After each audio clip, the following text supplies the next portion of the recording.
Jadi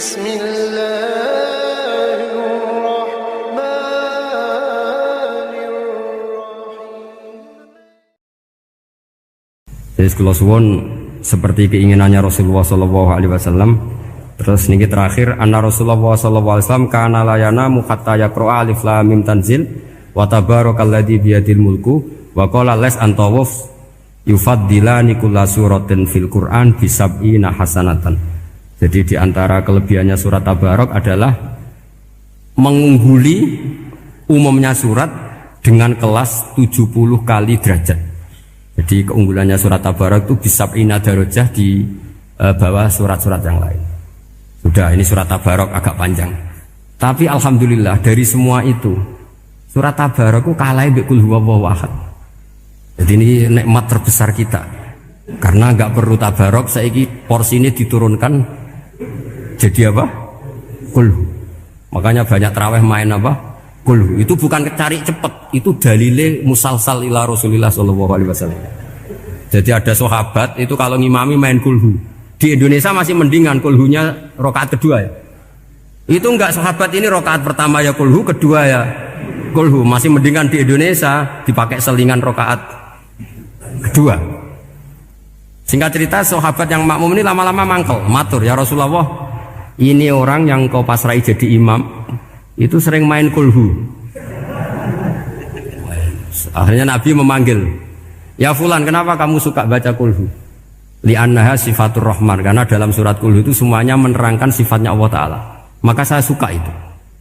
Nabi saat itu juga dapat wahyu, ya Muhammad kasih tahu orang itu, inni uhibbu, saya suka dia karena dia suka kulhu. Nah, itu aja hafalkan itu. Jadi itu riwayat yang lebih menggembirakan itu. Jadi tidak usah Tabarak, cukup apa? Dan itu lebih mutawatir. Makanya kalau legenda dunia kiai itu kan, ini ada cucunya Sayyidina Ali.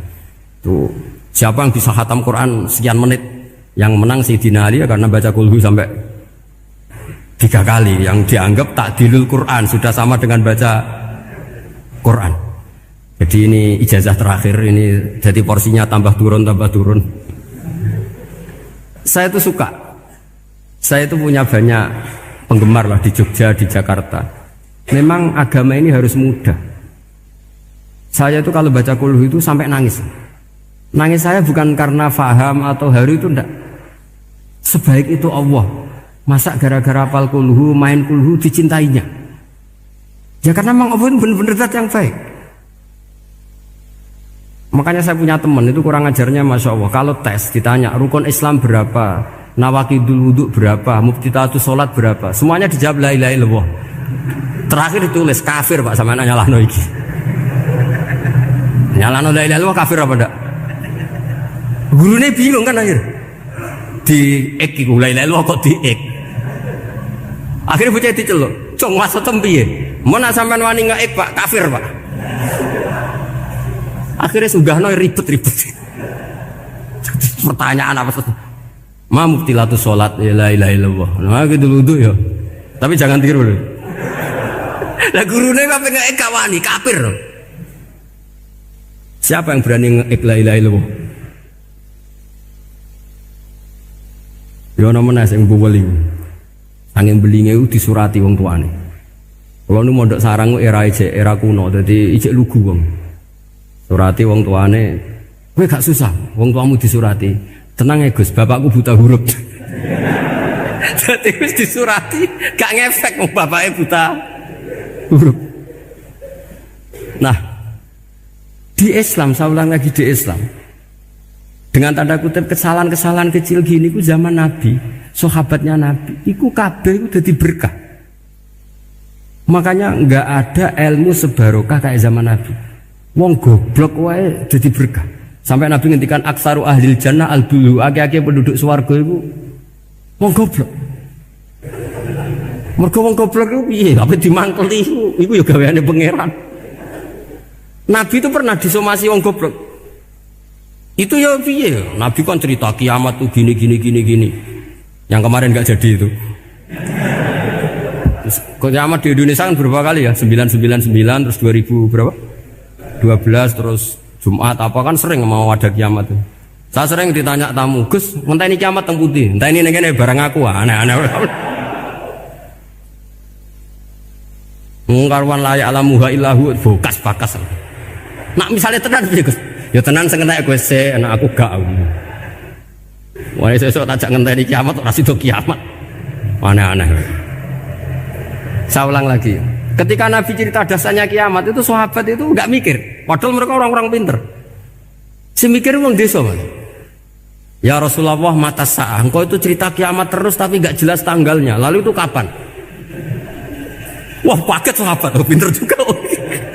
Kalau cerita itu ada tanggalnya dong. Ini kan cerita terus tapi nggak jelas tanggalnya. Apa diamuk wong desa? Ora diamuk mangkelno. Nabi meneruskan tentang ahwalil kiamah, masih nerangkan ahwalil kiamah. Dibaleni lagi. Ya Rasulullah mata sa'ah. Lalu kiamat itu kapan?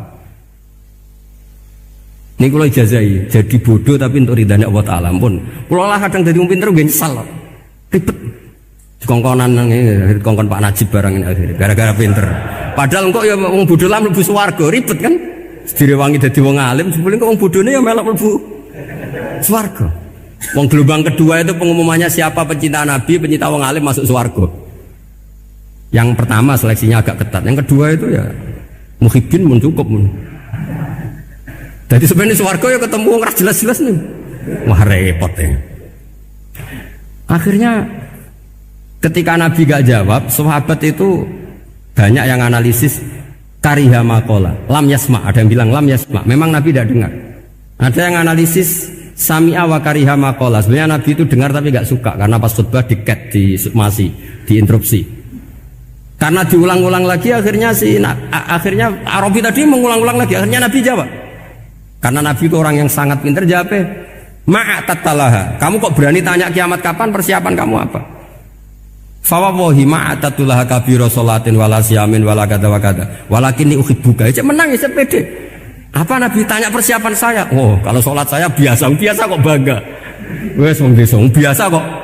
Fawawahi ma'atatullah kabiro sholatin, saya sholatnya biasa, puasa biasa. Maksudnya wajib-wajib tok lah, ndak aneh-aneh. Tapi walakin ni uhibbuka, tapi saya ini mencintai engkau. Apa jawabannya Nabi? Almar'u ma'aman ahabba. Dan itu melegenda seluruh dunia, baru kayak Bedui.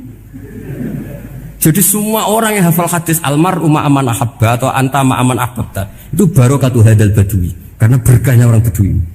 Dan hadis itu mutawatir karena dikatakan Nabi ketika khutbah orangnya banyak yang hadir banyak. Barokahnya orang Bedui, gak disopan santun. Mukjizatnya Nabi seringnya gara-gara orang Bedui. Nabi khutbah, wis khutbah cerita akhirat, cerita kebaikan. Ya Rasulullah, khutbah mohon bakas akhirat kebaikan. Sekarang itu tidak ada hujan, halakatil amwal. Sekarang harta hilang semua. Hewan-hewan sudah mau mati semua karena apa? Kekeringan. Mohon jenengan rasa bakas niku pun jaluk udan mawon. Nabi langsung wah langsung udan tuwurs. Nak jari ulama lah Nabi berodok gelos putih udan seminggu nganti akhirnya sapi ini gak mati krono kehausan tapi kelentir. Parani nek Nabi nuli ora ngrasa salah paren ya Rasulullah. Wong kula yo donga udan ben ra mati, saiki mati tenggelam. Mun lereni santai wae. Akhirnya Nabi itu lucu meneh. Allahumma hawalena wala alina Allahumma alal akam wa dzirab terus. Di wong desa. Betapa barokahnya wong desa iki orang tahu. Betapa Rasulullah itu sekali ngendikan alam itu harus tunduk. Jadi min mu'jizati Rasulullah sallallahu alaihi wasallam itu sekali ngendikan alam itu harus ngikuti. Jadi Nabi misalnya ngendikan hujan, itu panitia hujan, malaikat hujan harus nuruti. Nabi ngendikan berhenti juga harus berhenti. Makanya enak jadi Nabi itu. Tapi kamu nggak mungkin, sudah tutup, sudah tidak mungkin. Makanya Nabi itu pernah minta dalam satu maidah, ya fulan saya ambilkan dirok. Dirok itu kaki kambing yang depan, diambilkan. Ambilkan lagi, diambilkan. Ambilkan lagi ya Rasulullah, bukankah kambing hanya punya dirok dua, kaki depan dua? Andaikan kamu bilang iya, maka akan selalu ada dirok selagi aku minta-minta. Karena alam ini akan mengikuti. Jadi Nabi misalnya mau dahar gitu ya, kok Nabi ngendikan ya Jabir, ini jangan kamu entas, yang entas harus saya. Ini cukup untuk makan orang banyak. Nabi sekali ngendikan cukup. Nasi ini punya konstitusi, harus cukup. Karena Nabi ngendikan Cukup. Itu hebatnya Nabi. Beliau punya spesial. Alam ini harus nurut sama beliau. Makanya disebut wadhabu wal ghazala yasyadani laka birrisalah. Semuanya itu harus tunduk. Nah, akhirnya syafaat-syafaatnya Nabi itu gara-gara desa-desa. Saya itu pengagum wong Buddha ya, termasuk hadisul Arabi tadi. Ada orang desa tanya, ya Rasulullah nanti kalau saya mati itu yang ngisap siapa ya? Allah ya. Wah bagus lah. Terus langsung mulai. Barang mulai, abe guyu-guyu. Nabi iya karpe. Dipanggil lagi. Ya Arabi, kenapa kamu tertawa-tawa terus pulang? Ya baguslah kalau yang ngisap Allah. Selama ini hubungan sama Allah saya baik-baik saja. Tapi Nabi muji faqhu hadzal Arabi. Wis pinter kowe cong. Terus pernah lagi ada orang Bedui tanya, hal yadhakur rabbu ya Rasulullah, apakah Tuhan itu pernah senyum, pernah tertawa? Naam, kata Nabi, ya pernah. Lan na'dima min rabbin yadhaku khairan. Kalau Tuhan pernah senyum, pernah tertawa, wah orang kalau pernah tertawa itu pasti baik. Ya baguslah, enggak apa-apa. Jadi makanya ini unik ya, Islam itu agama yang unik. Agama yang berkah, yang alimnya ya ketulungan, yang bodoh juga ketulungan. Karena memang agama ini untuk semua, lil alamin, untuk semua. Maka kata Imam Ghazali, Allah mengutus Nabi itu diutus ke raja-raja, diutus ke pedagang, diutus ke aromil, diutus ke fukara, diutus ke birokrat, diutus ke apa saja. Ila jami'i sunufin nas, ila jami'i asnafin nas. Bahwa semua yang mengapresiasi kenabiannya Nabi itu mulai raja, pedagang, PNS, birokrat, orang miskin, orang apa saja mengapresiasi dakwahnya Rasulullah Shallallahu Alaihi Wasallam.